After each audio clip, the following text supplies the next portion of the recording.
خداوند کا ہم شکر ادا کرتے ہیں، خداوند کے سامنے ہم سجدہ ریز ہوتے ہیں کہ خداوند نے ہمیں زندگی کی نعمت عطا فرمائی، عطا کی ہے، تاکہ ہم اس کے کلام کو سنیں، اس کو جاننے کی کوشش کریں۔ خداوند کا کلام ہمیشہ ہمیں زندگی دیتا ہے، اور زندگی بھی ایسی جو ہماری شادمانی کا سبب بنتی ہے۔ خداوند کے بندہ یوحنا نے بڑے خوبصورت انداز میں ہمیں فرمایا ہے، کچھ تعلیم کو ہم جانیں جو ہماری زندگی کا منبع ہے۔ جس طرح کہ ہم نے حوالہ میں پڑھا یوحنا رسول کا دوسرا خط، اس کا پہلا باب 7ویں آیت سے، کیونکہ بہت سے ایسے گمراہ کرنے والے دنیا میں نکل کھڑے ہوئے جو یسوع مسیح کے مجسم ہو کر آنے کا اقرار نہیں کرتے۔ گمراہ کرنے والا اور مخالف مسیح یہی ہے۔ اپنی بابت خبردار رہو، تاکہ جو محنت ہم نے کی ہے وہ تمہارے سبب سے ضائع نہ ہو جائے، بلکہ تم کو پورا اجر ملے۔ جو کوئی آگے بڑھ جاتا ہے اور مسیح کی تعلیم پر قائم نہیں رہتا، اس کے پاس خدا نہیں، اور جو اس تعلیم پر قائم رہتا ہے اس کے پاس باپ بھی ہے اور بیٹا بھی۔ اگر کوئی تمہارے پاس آئے اور یہ تعلیم نہ دے تو نہ اسے گھر میں آنے دو اور نہ سلام کرو، کیونکہ جو کوئی ایسے شخص کو سلام کرتا ہے اس کے برے کاموں میں شریک ہوتا ہے۔ یہ حکم ہے۔ بہت سے گمراہ کرنے والے دنیا میں نکل کھڑے ہیں، اس واسطے جو یسوع مسیح کے مجسم ہو کر آنے کا اقرار نہیں کرتے۔ یسوع مسیح کے مجسم ہو کر آنے کا اقرار نہیں کرتے، گمراہ کرنے والا اور مخالف مسیح یہ ہے۔ یعنی تجسم جو ہے یہ ہماری ایمان کی کلید ہے۔ تجسم جو ہے یہ ہمارے ایمان کی بنیاد ہے، یہ مسیحت کی بنیاد ہے۔ اگر تجسم نہیں، مسیحت نہیں۔ اگر تجسم نہیں، صلیب نہیں، اور اگر تجسم نہیں تو عمد ثانی نہیں۔ اس تجسم سے انکار جو ہے یہ نجات سے دور رہنے کا نام ہے۔ اس لیے جو تجسم کا انکار کرتے ہیں وہ مخالف مسیح ہے۔ اب آپ سوچیں گے کہ تمام کلیسیا جن کو آپ جانتے ہیں سارے کے سارے بڑا دن مانتے ہیں، سب لوگ جو ہیں وہ بڑا دن مانتے ہیں، آپ سے طرح جانتے ہیں۔ لوگوں کو کپڑے پہنے ہوئے آپ دیکھتے ہیں بڑا دن مناتے ہیں، نہیں۔ بہت سے لوگ ہیں جو بڑا دن نہیں مناتے، بہت سے لوگ ہیں جو کرسمس کو سیلیبریٹ نہیں کرتے، بہت سے لوگ ہیں جو خدا کے بیٹے کے تجسم سے انکار کرتے ہیں، اور جب آپ سے گفتگو کرتے ہیں بائبل کی آیات وہ بھی پیش کرتے ہیں۔ اس لیے اس کا جاننا بہت ضروری ہے کہ تجسم جو ہے کیوں مانے، آخر اس کے فوائد کیا ہے، آخر اس کا فائدہ کیا ہے، اس کا استعمال کیا ہے۔ تجسم جو ہے جیسے میں نے کہا یہ ہمارے ایمان کی، یہ ہماری بائبل کی ایک کلید ہے، ایک بنیاد ہے۔ اس کو جاننا اور سمجھنا بہت ضروری ہے۔ اس لیے آج میں آپ کے سامنے تجسم کے فوائد جو ہیں ان کا ذکر کروں گا کہ ہم تجسم کو کیوں مانتے ہیں، ہمیں اس سے فائدہ کیا ہے۔ اگر ہم پولس رسول کا جو خط ہے رومیو کے نام اور اس کا پہلا باب جو ہے اس کی ہم تلاوت کرتے ہیں تو ہمیں اس کی 20ویں آیت سے کچھ معلوم ہوتا ہے، کچھ علم حاصل ہوتا ہے۔ خداوند جو ہے اپنے آپ کو بیان کرتا ہے، اس میں لکھا ہے کیونکہ اس کی اندیکھی صفتیں یعنی اس کی اصلی قدرت اور الوہیت دنیا کی پیدائش کے وقت سے بنائی ہوئی چیزوں کے ذریعہ سے معلوم ہو کر صاف نظر آتی ہیں، یہاں تک کہ جو کچھ عذر باقی نہیں، اس لیے کہ اگرچہ انہوں نے خدا کو جان تو لیا، اس لیے اگرچہ انہوں نے خدا کو جان تو لیا مگر اس کی خدائی کے لائق اس کی تمجید اور شکر گزاری نہ کی، بلکہ باطل خیالات میں پڑ گئے اور ان کے بے سمجھ دلوں پر اندھیرا چھا گیا۔ وہ اپنے آپ کو دانا جتا کر بے وقوف بن گئے اور غیر فانی خدا کے جلال کو فانی انسان اور پرندوں اور چپایوں اور کیڑے مکوڑوں کی صورت میں بدل ڈالا۔ اگرچہ انہوں نے خدا کو جان تو لیا مگر اس کی خدائی کے لائق اس کی بات سچ نہیں کی، کیونکہ بے سمجھ دلوں پر اندھیرا چھا گیا۔ وہ یہ تو مانتے ہیں خدا ایک ہے، سب یہی مانتے ہیں خدا ایک ہے۔ کیسے مانتے ہیں خدا ایک ہے؟ تمثیلی لحاظ سے، عددی لحاظ سے وہ خدا کو ایک مانتے ہیں، شخصی لحاظ سے وہ خدا کو ایک مانتے ہیں۔ جو بائبل مقدس کا ایک ہے اس کا راز آہستہ آہستہ کھلتا ہے اور اس کا کامل راز جو ہے، کامل اس کا معنی مفہوم جو ہے وہ تجسم پر مکمل طور پر کھل جاتا ہے۔ پھر ہمیں وحدت کا جو ہے وہ علم حاصل ہوتا ہے، پھر ہمیں وحدت کی حقیقت جو ہے اس کا پتہ چل جاتا ہے۔ عہد قدیم میں ہم پڑھتے ہیں خدا ایک ہے، وہی جو ہمارا معبود ہے، اسی کے سامنے ہم نے جھکنا ہے اور وہی ہمارا نجات دہندہ ہے۔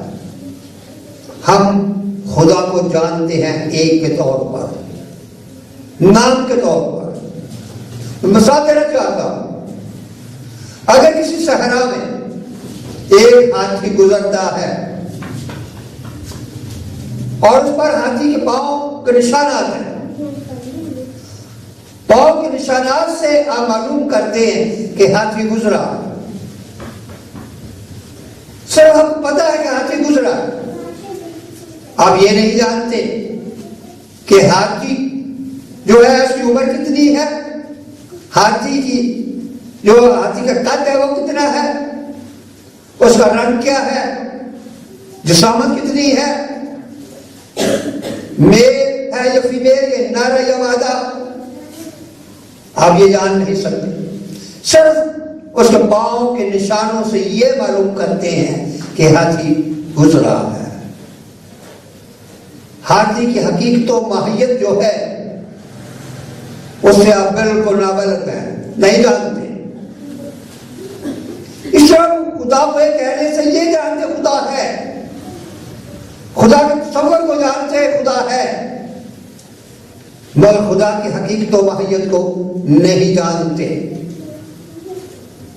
اس لیے انسانوں نے بہت سارے اس کائنات میں سے خدا بنا لیے، پتھروں کے خدا بنائے دیودار میں سے، اور مختلف پتھر جو ہے ان کے دیوی دیوتا بن جاتے ہیں۔ جس عربوں میں حجر اسود جو ہے بڑا مشہور پتھر ہے، کالا پتھر، اس کو چومتے ہیں، اور اس طرح پودوں میں سے بہت سے پودے ہیں جن کو لوگوں نے دیوتا بنا لیا۔ اس طرح انسانوں کو لوگوں نے خدا بنا لیا، دیوتا بنا لیا۔ جو بہادر سورما تھے اور وہ دیوتاؤں کے نام دے دیے۔ اس طرح خدا کا الہام ہمیں بتاتا ہے کہ ان کے دلوں پر اندھیرا چھا گیا، ان کے دلوں پر اندھیرا چھا گیا، وہ نہیں سمجھ پا رہے کہ یہ کیا ہے. جس کو دیکھا اس کو خدا بنا لیا. خدا کو جاننے کے لیے ضروری ہے کہ خدا سے ہماری واقفیت ہو. جب تک خدا سے واقفیت نہیں، اب خدا کو نہیں جان سکتے.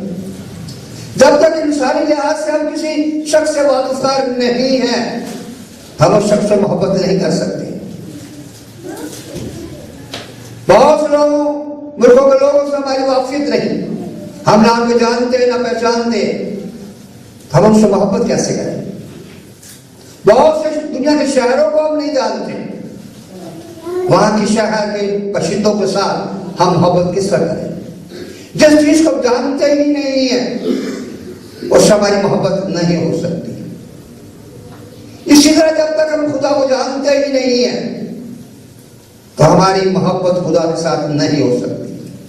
اور جب تک خدا کے ساتھ محبت نہیں ہو سکتی، خدا کے سامنے ہم سجدہ ریز نہیں ہو سکتے، خدا سے ہم عبادت نہیں کر سکتے. اس لیے یہ کائنات جو ہے یہ کلام مجسم ہے، لیکن یہ ناقص کائنات ہے. اس کائنات میں سے لوگوں نے خدا بنا لی. اس لیے یہ کائنات جو ہے خدا کو اچھی طرح بیان نہیں کر سکتی. اس لیے یہ کلام جو ہے، یہ ہمارے ہاتھوں میں کتاب مقدس جو ہے، یہ کلام ہے. یہ کلام تمثیلی پیراؤں میں لکھا گیا ہے، تمثیلی بیان ہے، تمثیلی کلام ہے.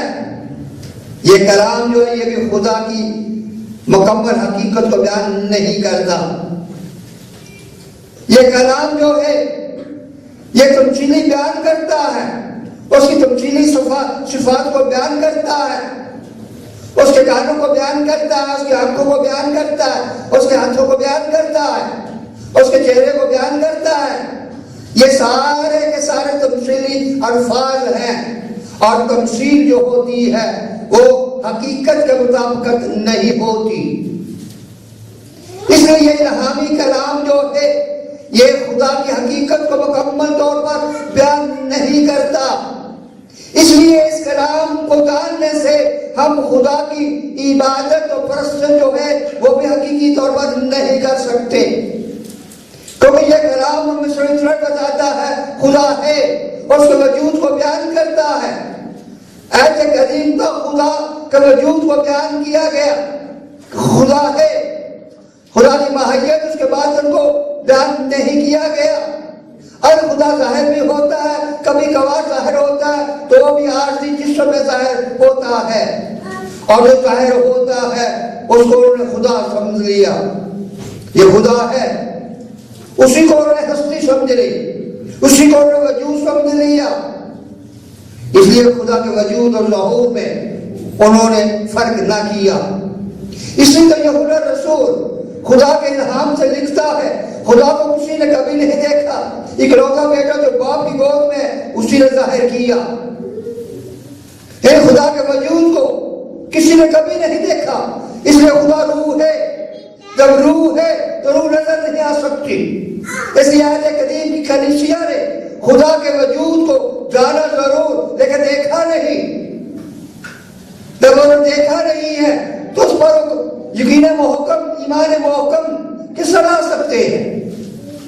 اس لیے یہ کلام جو ہے اس کا تجسم ہونا ایسے مذہب میں ضروری تھا جو گناہ انسی یعنی گناہ وراثت سے مبرہ ہو، تاکہ انسان جو ہے ایسی شخصیت کے ساتھ اپنا تعلق ظاہر کر سکے. اس لیے ایک مذہب کی ضرورت تھی، ایک ایسا مذہب جس میں گناہ جو ہے پایا نہ جائے. اس لیے پولس اور رسول عبرانیوں میں خط میں لکھتا ہے ہمارا صداقت ہے ایسا نہیں جو ہماری کمزوریوں میں ہماری مدد نہ کر سکے. وہ ہر آزمائش میں پورا اترا اور اس میں گناہ نہیں پایا گیا.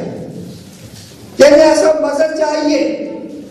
اگر انبیاء تو مذہب تھے، یہ انبیاء صاحبان جو ہیں جو جنہوں نے ہمیں کلام دیا، جنہوں نے ہمیں نبوتی کلام دیا، جنہوں نے الہامی کلام دیا، وہ بھی جو مذہب تھے. لیکن یہ مذہب جو تھے ان میں گناہ پایا جاتا تھا، اس لیے یہ کامل مظہر نہیں تھے، اس لیے یہ خدا کو پیش نہیں کر سکتے تھے، یہ خدا کے نمائندہ بنے، اور نمائندہ بھی کامل نہیں، ناکامل نمائندہ تھے۔ اس لیے ہر نبی جو ہے اس کو بھی نجات کی ضرورت ہے، اس لیے انہوں نے ایک ایسے مظہر کی نشاندہی کی جو کامل مظہر ہے، جو کامل طور پر انسان کو خدا سے واقف کرا سکتا تھا۔ اس لیے ہمیں ایک کامل مظہر کی ضرورت تھی جو اندھے کے خدا کی صورت ہو، مکمل صورت ہو، اور یہ مظہر جو ہے یہ بعض انسان نہیں ہو سکتا، یہ بعض انسان نہیں ہو سکتا، اس کے ہونے کے لیے اس میں الہی صفات کا ہونا ضروری ہے۔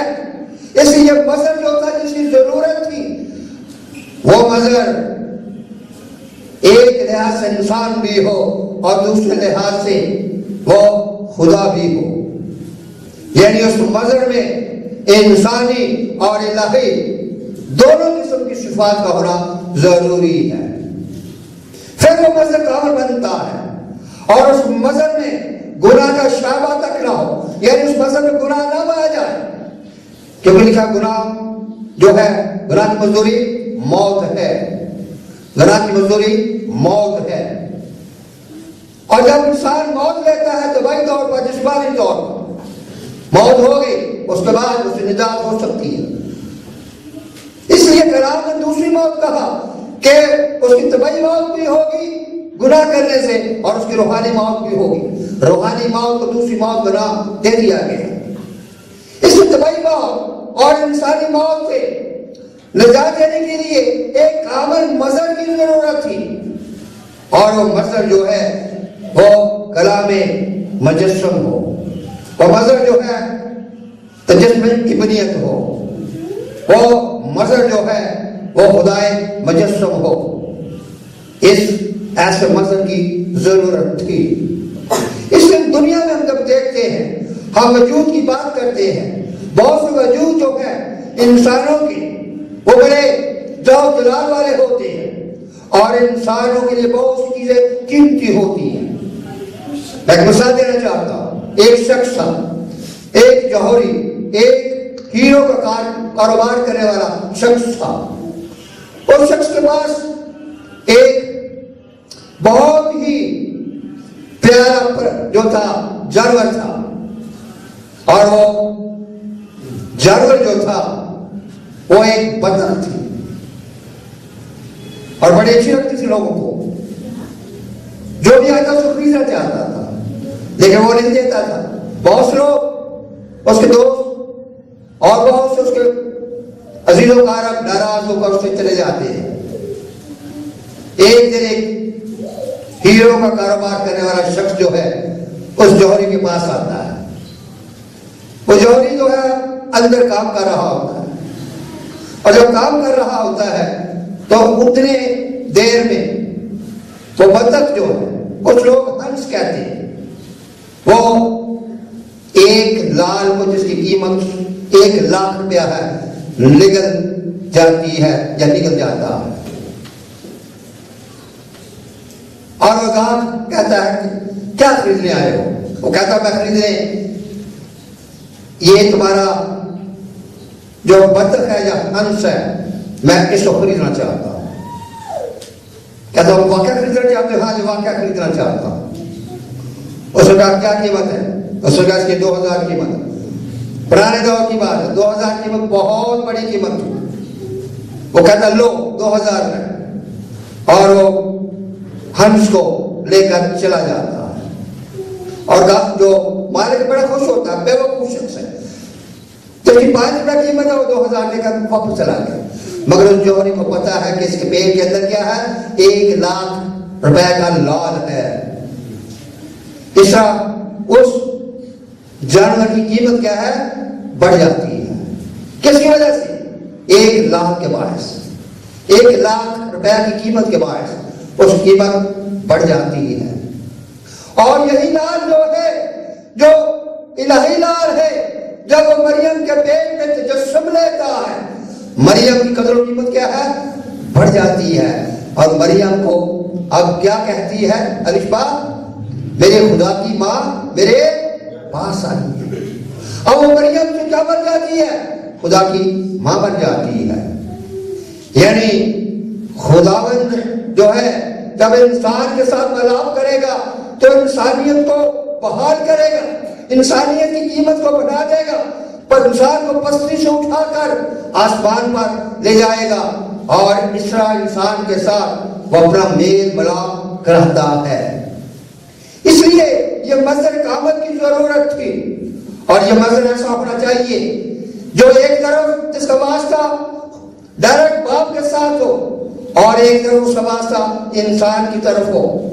یعنی وہ منظر جو ہے، وہ جسم جو ہے، وہ اس کا تعلق جو ہے ایک طرف آسمان سے ہو اور ایک طرف زمین سے ہو. آسمانی صفات اور ارضی صفات، الہی صفات اور انسانی صفات اس وجود میں ہونی چاہیے. وجود بھی ایک ہونا چاہیے، دو وجود نہیں، ایک ہی وجود ہونا چاہیے. اور ایک ہی وجود جو ہے ایک حیثیت سے الہی ہو، خدائی ہو، الوہیت صاحب الوہیت ہو، اور دوسری حیثیت سے وہی وجود وہ انسان ہو، صاحب انسانیت ہو. پھر یہ منظر جو ہے یہ قابل بنتا ہے. اس لیے کہ نجات جو ہے عدم کے تقاضا کے مطابق نجات کے لیے مبادلہ جو ہے وہ بہت ضروری ہے. مبادلہ بہت ضروری ہے. اس انسان کا مبادلہ عہد قدیم میں قربانیاں دی جاتی تھی، اور حیوانوں کی قربانیاں تھی، اور وہ حیوانوں کی قربانیاں جو تھی وہ مکمل قربانیاں نہیں تھی، وہ آنے والی قربانی کا عکس تھی، وہ نشانات تھی، وہ علامات تھی. اس لیے ایک ایسی قربانی کی ضرورت تھی جو کامل قربانی ہو. اور کامل قربانی اسی وجود کی ہو سکتی ہے جو صاحب ارادہ ہو، صاحب عقل ہو، اور جس میں گناہ نہ پایا جائے. یہ حیوانی قربانیاں صاحب ارادہ نہیں ہے، صاحب عقل نہیں ہے. یہ بعض حیوانی روح رکھتی ہیں، ان میں تمیز نہیں پائی جاتی. یہ میں اور تو کے لفظ استعمال نہیں کر سکتی، اس لیے قربانیاں ناقص تھی، اس کیونکہ یہ آنے والی قربانی کی مثال تھی. اس جو آنے والی قربانی ہے وہ صاحب ارادہ ہو، صاحب عقل ہو، اور گناہ سے مبرہ ہو. اس لیے کیسے وجود کی ضرورت تھی، اور یہ وجود کامل اسی وقت ہو سکتا ہے جب ایک حیثیت سے خدا ہو اور دوسری حیثیت سے انسان ہو.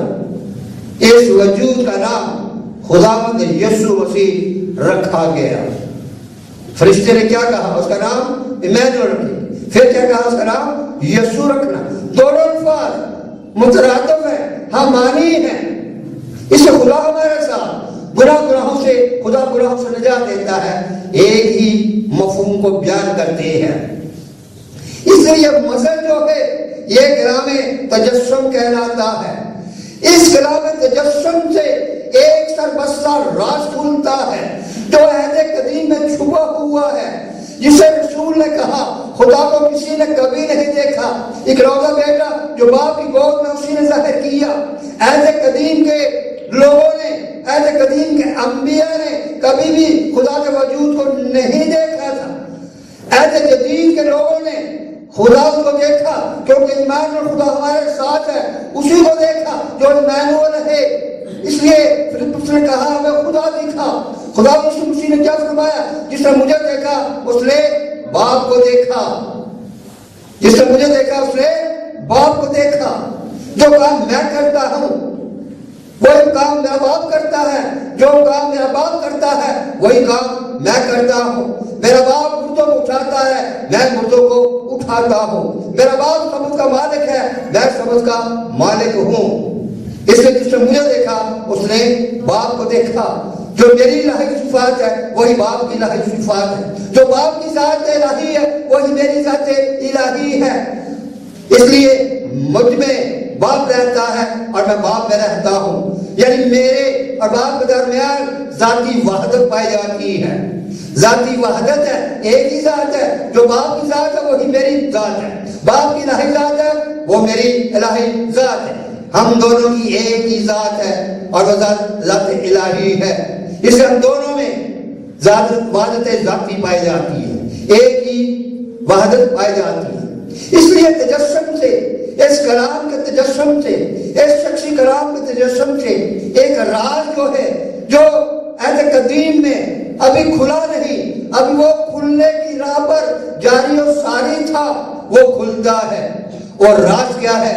وہ خدا کی وحدت کا راز کھلتا ہے، کیونکہ عہد قدیم میں وحدت ماضی کو مان رہے، ایک خدا کے وجود کو مان رہے، وحدت ماضی ہے، ذاتی وحدت کا انہیں تجربہ نہیں ہے، ذاتی وحدت کا ان پر انصاف نہیں ہوا۔ یہ انصاف جو ہے یہ حصہ بہ حصہ آگے بڑھتا جاتا ہے۔ جب کلام مجسم ہوتا ہے، کلام شخصی جو ہے جسم اختیار کر لیتا ہے، تو پھر وہ راز کھلتا ہے، وہ راز سربستہ راز، وہ بھید جو ہے وہ کھلتا ہے۔ وہ بھید کیا ہے؟ وہ بھید ہے وحدت ماضی سے ذاتی وحدت جو ہے وہ بن جاتی ہے، وحدت ماضی سے یعنی وجودی وحدت سے ذاتی وحدت کا انکشاف ہوتا ہے، یعنی وحدت ماضی وجودی ہے اور وحدت ذاتی جو ہے اس کی باطنی وحدت ہے، باطنی وحدت ہے، اور باطنی وحدت کا نام تثلیث فی التثلیث ہے، یعنی خدا باپ، خدا بیٹا، خدا روح القدس جو ہے اس کا راز کھلتا ہے۔ اس عہد جدید میں ہمارے ایمان میں وہ ہم جس توحید کو مانتے ہیں، جس وحدت کو مانتے ہیں، وہ تثلیث فی التوحید ہے، تثلیث فی التوحید ہے، یعنی ہم وجودی وحدت کو نہیں ذاتی وحدت کو مانتے ہیں، اور ذاتی وحدت جو ہے اس میں امتیاز ہے خدا باپ، خدا بیٹے، خدا روح القدس کا۔ ماض وجودی وحدت جو تھی، ماض ہونا جو تھا، ماض ہستی جو تھی، اس میں خدا باپ، خدا بیٹا، خدا روح القدس کا ابھی مکاشفہ بنی اسرائیل قوم کو نہیں دیا گیا تھا۔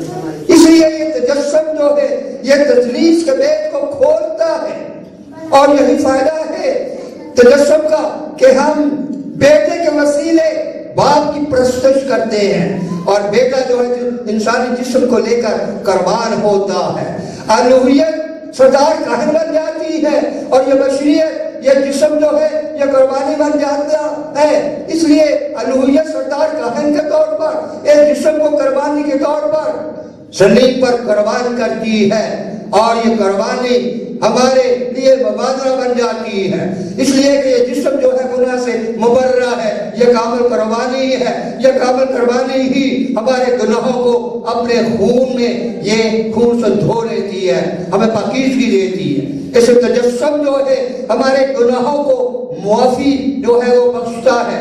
اس لیے فرشتے نے کہا تھا کو سلام یسوع رکھنا، کیونکہ اپنے لوگوں کو ان کے گناہوں سے نجات دے گا۔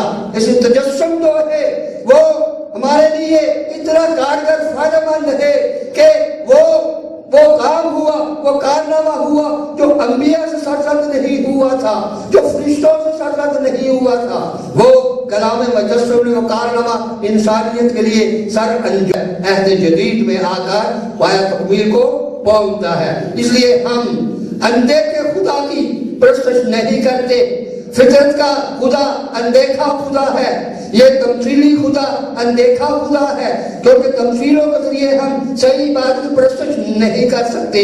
اس لیے ہمیں ایک ایسے وجود کی ضرورت تھی جو نظر آئے، جو ایسا وجود جو اب فوق الفطرت ہو، فوق العقل ہو، اور الہی مخلوق ہو۔ یہ الہی مخلوق، یہ فوق الفطرت مخلوق، یہ فوق العقل مخلوق جو ہے مظہر کامل کہلاتا ہے۔ یہی مظہر کامل جو ہے خداوند یسوع مسیح ہے، اور دنیا میں سے کوئی مظہر کامل نہیں ہو سکا، نہیں ہوگا، اور یہ ہمیشہ تک مظہر کامل ہی رہے گا۔